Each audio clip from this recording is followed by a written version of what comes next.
የከበረው ሰላምታችን በያላችሁበት ይድረስ። እንደምን አላችሁ ተመልካቾቻችን? ዘውትር ሰኞ ምሽት እንዲሁም በድጋሚ ማክሰኞ ወደ እናንተ የሚደርሰው የሀዲያ ስፖርት አሁን ጀምሯል። እንደምን አለ ታሪኩ? ሰላም ናሁም። ሰላም ተመልካቾቻችን እንዴት ነው? አለን እግዚአብሔር ይመስገን። ሳምንቱ እንዴት ነበር? ሳምንቱ ያለፈው ሳምንት በኢትዮጵያ እግር ኳስ አሳዛኝ ሳምንት ነበረ። ምክንያቱም የቀድሞ ተጫዋች ሙልጌታ ከበደ ህልፈት የሰማንበት ሳምንት እንደመሆኑ አሳዛኝ ሳምንት ነበር። ሙልጌታ ከበደ ባለፈው ሳምንት እንደሞተ ይታወሳል። ሙልጌታ ከበደ በኢትዮጵያ እግር ኳስ ውስጥ ደማቅ አሻራ አሳርፈዋል ከሚባሉ ተጫዋቾች ውስጥ ተጠቃሽ ነው። ለ13 ዓመት ያክል በቅዱስ ጊዮርጊስ ክለብ ውስጥ መጫወት ችሏል። በኢትዮጵያ ብሔራዊ ቡድንም በፊት መስመር አጥቂነት አይተኬ ከሚባሉ ተጫዋቾች ውስጥ ግንባር ቀደም ነው ማለት ይቻላል።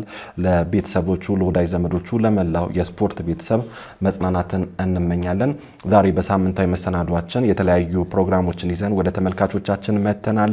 የክልሉ ክለቦች ሻምፒዮና ጀምሯል። የማዕከላዊ ኢትዮጵያ ክልል ከዛ ጋር በተያያዘ የምንለው ጉዳይ አለ። በነገው ዕለት የመላው ኢትዮጵያ ጨዋታዎች ይጀምራል። የማዕከላዊ ኢትዮጵያ ክልል ዝግጅት ምን ይመስላል? በዛሬ መሰናዷችን ተካቷል። የኢትዮጵያ ፕሪሚየር ሊግ የ2017 ዓ.ም እጩ ተጫዋቾች በኮከብነት ዘርፍ ተለይተዋል። ከሱ ጋር በተያያዘ የምናነሳው ርዕሰ ጉዳይ ይኖረናል። በልዩ ወግ ጨዋታ ሰዓታችን ላይም ከአንድ ስፖርተኛ ጋር ቆይታ አድርገናል። የኢትዮጵያ ፕሪሚየር ሊግም ወደ ማጠናቀቂያው እየደረሰ ይገኛል። አንድ ሳምንታት ብቻ ነው የቀሩት። በዚህ ላይም የወራጅ ቀጠና ፉክክር አሁንም እንደቀጠለ ነው የሚገኘው። ከዚህ ጋር በተያያዘም የምንለው ጉዳይ ይኖራል። ወደ መጀመሪያው ርዕሰ ጉዳያችን እንለፍ። ሁለተኛው የማዕከላዊ ኢትዮጵያ ክልል ክለቦች ሻምፒዮና በሆሳዕና ከተማ በሐሙስ ዕለት ጀምሯል። በዚህ ውድድር ላይ 20 ክለቦች እንደሚሳተፉ ታውቋል። በመክፈቻው ዕለትም ሆሳዕና ከተማ ከመስቃን ጋር ተጫውቶ 2-0 በሆነ ውጤት አሸንፏል። የምድብ ጨዋታዎችም እንደቀጠሉ ይገኛሉ። ሆሳዕና ላይ ይኬዳል። 15 ቀናት ቆይተውን የሚያደርግ ይሆናል። 3 ክለቦች ነው ክልሉን ወክለው ወደ ጂንካ በሚኬደው ማለትም ሰኔ 27 የሚኬደው የመላው ኢትዮጵያ የክልል ክለቦች ሻምፒዮን ለሚሳተፉ 3 ክለቦችን ለመለየት የሚደረግ ውድድር ነው። ለሁለተኛ ጊዜ እየተካሄደ ይገኛል። ማዕከላዊ ኢትዮጵያ ክልል ከተመሰረተ 2 ዓመት እንደሆነ ይታወቃል። የመጀመሪያው ላይ አባላት ይኬዳል። ሁለተኛው ደግሞ ሆሳዕና ላይ ባለፈው ሳምንት ሐሙስ ዕለት ወይም ሰኔ 5 ጅማሮን አድርጓል። የምድብ ጨዋታዎች እየተካሄዱ ይገኛል። ሆሳዕና 2 የምድብ ጨዋታዎችን አድርጎ ሁለቱንም ማሸነፍ ችሏል። ዝግጅቱን ባለፈው ሳምንት ለተመልካቾቻችን ማቅረባችን ይታወሳል። ሁለቱንም ደግሞ በዚህ ሳምንት ያደረጋቸውን ጨዋታዎች ማሸነፍ ችሏል። ሆመቾም በዚህ ዞን ከሀዲያ ዞን ወክሎ እየተወዳደረ ይገኛል። በአጠቃላይ 20 ክለቦች ይሳተፋሉ። 3 ክለቦችን ለመለየት እየተደረገ የሚገኘው ውድድር በአጓጊነት እንደቀጠለ ይገኛል። የክልሉ ክለቦች ሻምፒዮና በሆሳዕና ከተማ ሐሙስ ዕለት ጀምር ሀዲያ ስፖርትም በዛ ተገኝቶ ውድድሩ ምን ይመስላል? በአጠቃላይስ ከውድድሩ ምን ይጠበቃል? በውድድሩ ላይም የሴቶች እግር ኳስ የለም። የክልል ክለቦች ሻምፒዮና ላይ ከዚህ ጋር በተያያዘም ለክልሉ ፌዴሬሽን ጽሕፈት ቤት ኃላፊና ፕሬዝዳንት ያቀረብነው ጥያቄ አለ። መሰናዷችንን ተከታትለን እንመለስ።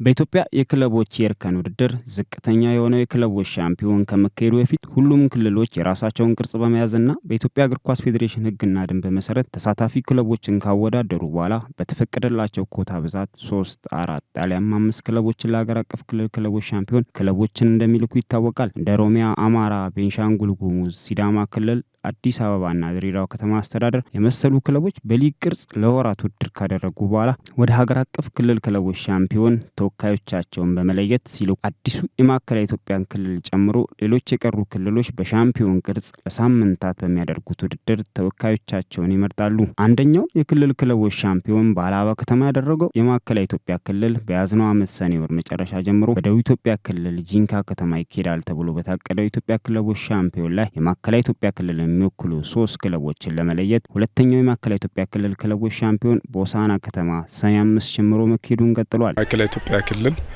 በአጭር ጊዜ ነው የተመሰረተው። ከተመሰረተውም ኦልሞስት አሁን 2ኛ ዓመቱን ነው ይዞ ያለው። እንደ ወጣቶችና ስፖርት ቢሮ ምንም እንኳ አጭር ጊዜ ቢሆንም በርካታ ስራዎችን እየሰራን ቆይተናል። አንዱና ትልቁ የታዳጊዎችን ውድድር በዚሁ ከተማ በዚህ በአቢዮ ኤርሳሞ ስቴዲየም ከ1-2 ወር በፊት አስኬደናል። ልዩ ልዩ ሻምፒዮናንም በተመሳሳይ እዚሁ መድረክ ነበር ያስኬድ ነው። ከዛ በኋላ ከ2 እና 3 ሳምንታት በኋላ አገራዊ የባህል ስፖርቱንም እዚሁ አስኬደናል። አጋጣሚ ሆኖ ክልላችንም በአጭር ጊዜ ውስጥ ትላልቅ ኢቨንቶችን ማስኬድ ችሏል። እኛም እንደ ክልላችን እጅግ ተጠቃሚዎች እንደሆንን ወጣቶች ጊዜያቸውን ከአልባሌ ቦታዎች መጥተው እዚህ ባይ ስፖርት እንጆይ እያረጉ እያሳለፉ አይተናል። ይሄ እንደ ክልላችን ትልቅ ስራ ሰርተዋል። ስፖርት እንደ ክልላችን ዘርዘር አድርገን ብናነሳ ብዙ ጸጋም ፖቴንሻልም ያለበት ክልል ከመሆኑ ጋር ተያይዞ ቀጣይም እንደ ወጣቶችና የስፖርት ቢሮ ይህንን አጠናክረን ለመስራት እቅድ ይዘን ነው ያለን። ስራም እየሰራን ነው ያለን። በርካታ አትሌቶች ወጥተዋል። በርካታ የእግር ኳስ ተጫዋቾች ወጥተዋል። በተለያዩ ስፖርት አይነቶች ክልላችንን የሚወክሉ ወጣቶችንም ለማፍራት ችለናል። ይሄ ከክልል አልፎ በሀገር አቀፍ ደረጃ ብዙ ስራ እየሰራን ነው እየቆየ ነው። እንግዲህ የማዕከላዊ ኢትዮጵያ ክልል ከተመሰረተ ሁለተኛ ዓመታችን ይዘናል። እኛም በተመሳሳይ ሁኔታ የሁለተኛውን የማዕከላዊ ኢትዮጵያ ክልል እግር ኳስ ክለቦች ሻምፒዮና ዛሬ በሀዲያ ዞን ሆሳና ከተማ ላይ እያካሄድን ያለ ነው። ይህን ውድድር ለማድረግ 2017 እቅዳችን ላይ ስናስቀምጥ ጀምሮ ከእቅድ ዝግጅት ጀምሮ ኮሚቴ ከማደራጀት ዳኞችን ከማዋቀር ሌሎችንም ለውድድሩ አስፈላጊ የሆኑ ግብአቶችን በማዘጋጀት ከፍተኛ ዝግጅት በማድረግ እንደ ክልሉ ስራ አስፈጻሚ ኮሚቴ እግር ኳስ ፌዴሬሽን ስራ አስፈጻሚ ኮሚቴ በተደጋጋሚ በመወያየት ውድድሩ በሰላማዊ መንገድ ጤናማ የሆነ ውድድር ታርጌቱን የመታ ስፖርተኞችን ተጠቃሚ ያደረገ ውድድር ለማካሄድ በቂ ዝግጅት አድርገናል። ቀደም ሲል ውድድሩን ሊመሩ የሚችሉ የመዋቅር አሰራሮችን ነው የሰራ ነው። ቀደም ሲል ባለፈው አመት ማለት ነው የአንደኛው የማዕከላዊ የክለቦች ሻምፒዮና ተካሂዷል። ዘንድሮ ደግሞ ሁለተኛውን ስናካሄድ ከዛ መነሻነት ምን መስራት አለብን የሚለው ነበረ መነሻ ያደረግነው። በጽህፈት ቤታችን በስራ አስፈጻሚያችን አማካይነት የተዋቀረ ኮሚቴ አለ። እግር ኳሱን በአግባቡ በህግና በደንብ መመራት ስላለበት ነገ ደግሞ ትልቅና ታዋቂ የሆኑ ወጣት ተጫዋቾችን የምናፈራበት ክልል ነው። ማዕከላችንም በዚህ የታደለ እምቅ ወጣቶች ኃይል ያለበት ነው። ይሄን ስራ ለመስራት እንግዲህ ዋናው ትልቁ ይሄ የዚህ የማዕከላዊ ኢትዮጵያ ክልል እግር ኳስ ክለቦች ሻምፒዮና ነው። ከዚህ ቀጣይ ነው እንግዲህ የክልሉን የሚወክሉ ተሳታፊ ክለቦች የኢትዮጵያ እግር ኳስ ፌዴሬሽን የሰጠንን ኮታ በመጠቀም ጂንካ ላይ በቅርቡ ሰኔ መጨረሻ ላይ ለሚደረግ ውድድር ዝግጅት በመክፈቻው ፕሮግራም እንዳያችሁት ዝግጅታችንን በሁለት መከፋች ቡድኖች በሆሳናና በመስቃን ወረዳ ውድድራችን ጀምረናል። ውድድር ሲዘጋጅ የውድድሩ የሚካሄድበት ደንብ ይዘጋጃል። ውድድሩን የምናካሄድበት ህግና ደንብ ይዘጋጃል። በዛ ህግና ደንብ መሰረት ከክለቦች ጋር ከቡድን መሪዎች ጋር ከሚመለከታቸው አካላት ጋር ውይይት ተደርጎ በጋራ ደንቡ ላይ ተስማምተን ነው የምንወጣ። ያንን ደንብ ላይ የተቀመጠውን ህግ ያላከበረ ክለብ ወይም ደግሞ ቲም ካለ በዛ መተዳደሪያ ደንብ መሰረት ለውድድሩ በተዘጋጀው ደንብ መሰረት ተጠያቂ ይሆናል ማለት ነው። አስፈላጊው እርምጃ ይወሰድበታል። ያው ክለቦች እንደሚታወቀው በተለያየ ውጤት ፍለጋ የተወሰነ ሚስቺቪዎችን ሊሰሩ ይችላሉ። ያንን ደግሞ በተዘጋጀው ኮሚቴ አማካይነት በደንቡ አማካይነት ክትትል እየተደረገ ከዛ ውጪ እንዲሆን ይደረጋል። በዚህ ያው ውድድር ሲዘጋጅ እንደዚህ አይነት ነገሮች ተጠባቂ ናቸው። እንደ ችግር ሳይሆን የሚታዩ እንደ ሂደት ነው የምናየውና እነዚህን ሂደቶች ደግሞ እያረሙ የተሻለ ውድድር ለማስኬድ በውድድሮች ደግሞ ክለቦች ላይ የተጫወቱ በተደጋጋሚ ክለብ ላይ የተጫወቱ ልጆችን ከማምጣት ይልቅ በክለብ እድል ያላገኙ ልጆችን እድል በመስጠት በሌላም የመታየትና የመመረጥ እድል እንዲያገኙ ለስፖርቱም እድገት ከፍተኛ አስተዋጽኦ ስላለው ይህንን ክለቦች ተግባራዊ እንዲያደርጉ በዚህ አጋጣሚ ጥሪ እናቀርባለሁ። የማዕከላዊ ኢትዮጵያ ክልል በ7 ዞንና በ3 ልዩ ወረዳ የተዋቀረ ነው። ስለዚህ ከዚህ የተውጣጡ ክለቦች በድምሩ 20 ክለቦች እዚህ ይሳተፋሉ። እያንዳንዳቸውን ዞናቸውንና ልዩ ወረዳቸውን የወከሉ ክለቦች ይሳተፋሉ። አንድ ክለብ ነው እንግዲህ የፋይናንሻል ችግር ነው ብሎ የተሰጠን ሀሳብና በቀጣይ ግን እነዚህን የቀሩትን ክለቦች በምን መልኩ እናግዛለን፣ እንደግፋለን፣ ሁሉም ተሳታፊ የሚሆኑበትን አሰራሮች እንዘረጋለን የሚል ነው ያለን። ከዚህ ጋር በተያያዘ እንግዲህ የክልላችን እግር ኳስ ክለቦች ሻምፒዮና ውድድር እኛ እዚህ ስናዘጋጅ በሀገር አቀፉ ተሳታፊነታችንን ለማብቃት የኢትዮጵያ እግር ኳስ ፌዴሬሽን የሰጠን ቁጥር 3 ነው። ግን ከስፋታችን አኳያ ግን ተጨማሪ ተጨማሪ ቢኖረን እምቅ አቅም ያለው ተሳታፊ ክለቦች ያሉ በመሆኑ ያሳተፍነውም የውስጥ ውድድራችን ማለት የክለቦች ሻምፒዮና የውስጥ ውድድር ያደርገው ቁጥር ከፍተኛ በመሆኑ 20 በመድረሱ ከ3 በላይ ተጨማሪ ቁጥር እናገኛለን የሚል እምነት አለን። ይህንንም ለኢትዮጵያ እግር ኳስ ፌዴሬሽን በደንቡና ሕጉ መሰረት እንጠይቃለን።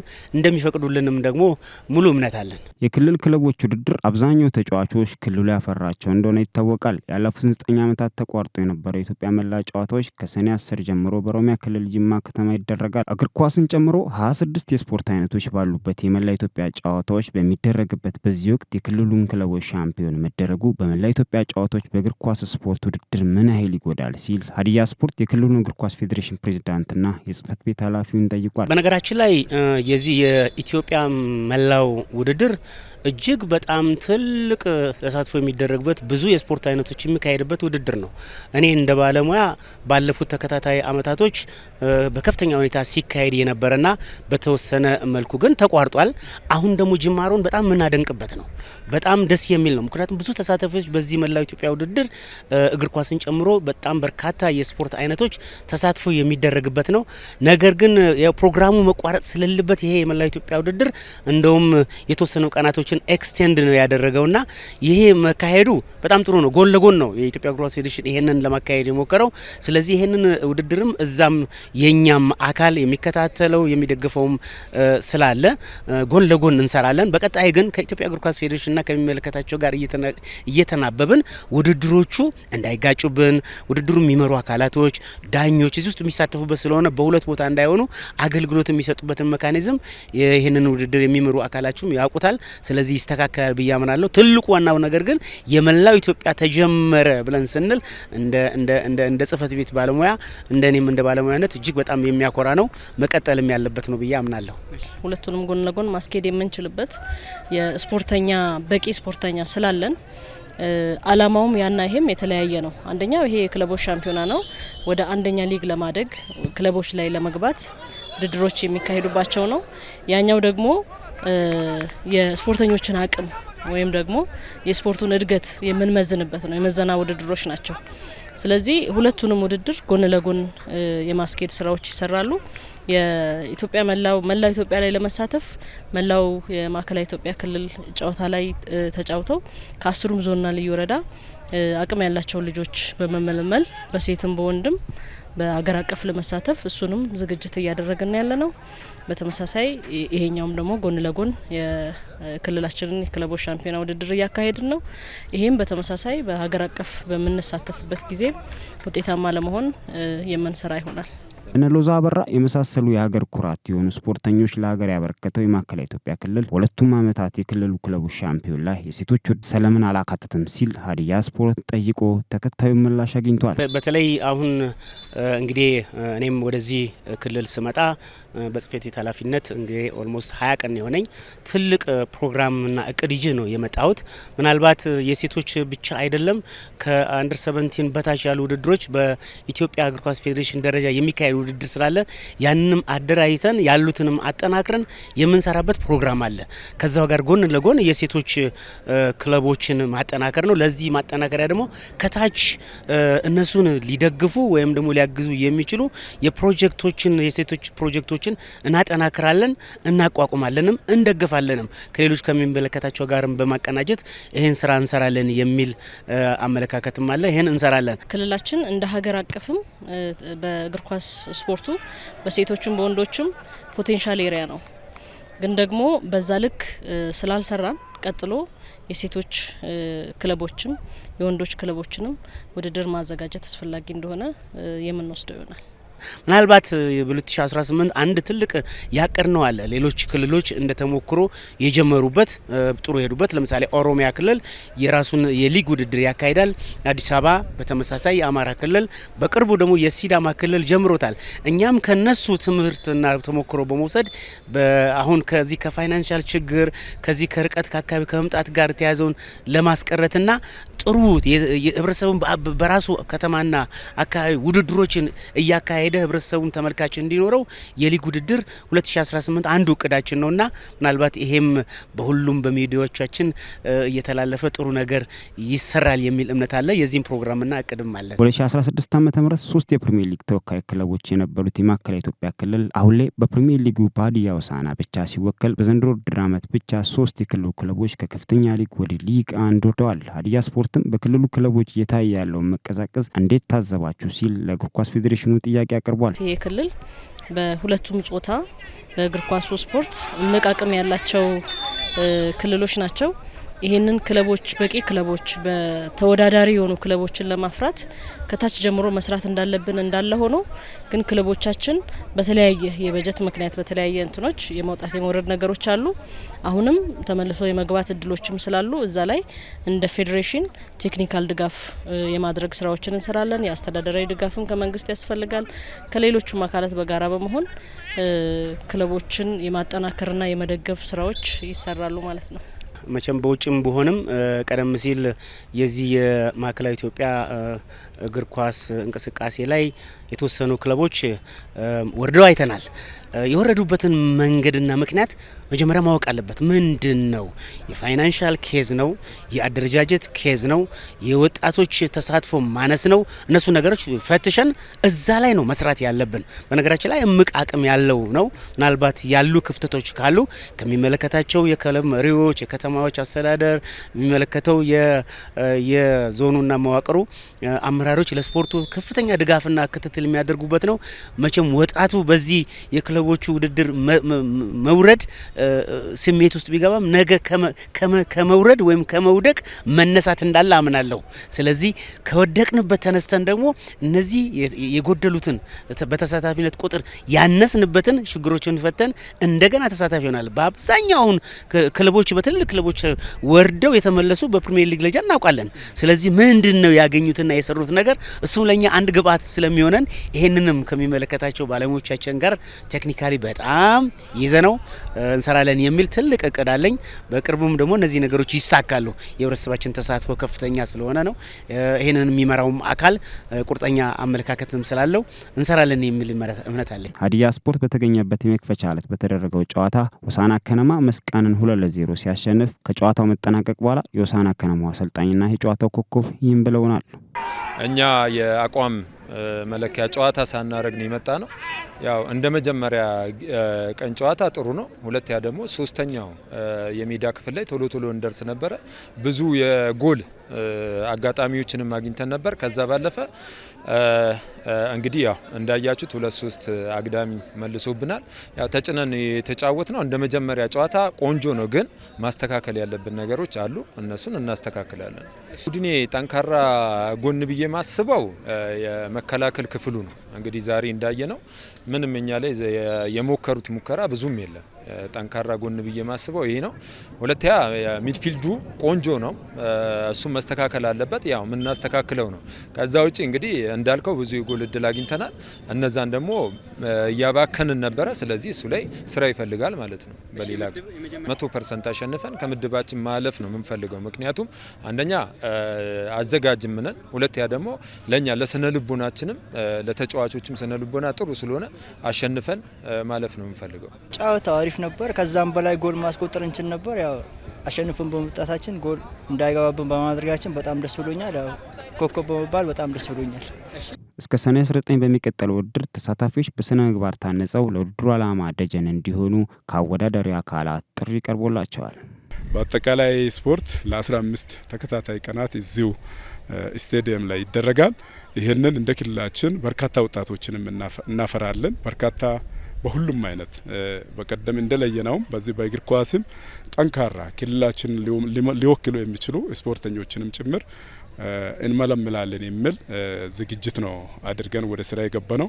እንግዲህ ከ20 በላይ ክለቦች በዚህኛው ተሳትፈዋሉ። በዚህኛውም ጠንካራ ለውጤት ጠንካራ ስፖርተኞች ይኖራሉ፣ እናፈራለን የሚል እንደ ክልላችን የያዝነው እቅዳለን። እግር ኳስ ፖፑላር ጌም ነው ወይም ደግሞ በጣም የሚወደድ ህብረተሰቡ የሚወደው ጨዋታ በመሆኑ ትልቁ ትኩረት የምንሰጠው በየትኛውም አካባቢና ክልል የሚካሄዱ ውድድሮችን በስፖርታዊ ጨዋነት መምራት ነው፣ በስፖርታዊ ጨዋነት መቀበል ነው።